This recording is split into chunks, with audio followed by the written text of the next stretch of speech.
जब श्री कृष्ण जब देवकी के पास पहुंचे, पहले तो वो जन्म हुए वहाँ कंस के उसमें कारागार में, फिर उसके बाद वो रात को यहाँ पे आ गए।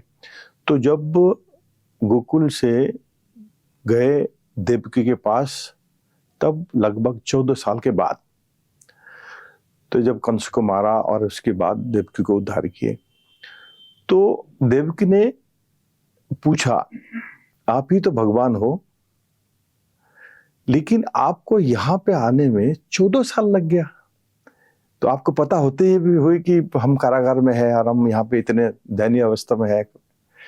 तो फिर श्री कृष्ण ने ये बोला कि आपको देखो, सबका कर्म जो है, कर्म का फल जरूर मिलता है।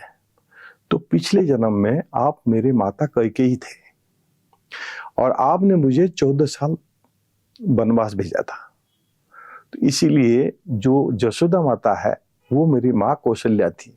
आपने कौशल्या माता से 14 साल मुझे भेज के आपने उनसे दूर कर दिया था।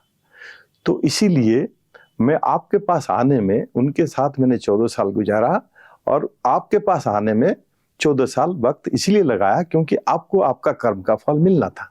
तो इसीलिए पूरे दुनिया में कोई भी है, चाहे भगवान भी क्यों ना हो, उनका जो कर्म है उसकी फल उनको भी मिलता है। अगर पूरा पुराण देखे, वेद पुराण, तो उसमें भी आपको ये व्याख्या मिलेगी। तो ऐसे ही हमारे लाइफ में हम जो भी कर्म करते हैं वो फल हमें मिल जाता है, और इसी जन्म में मिलता है।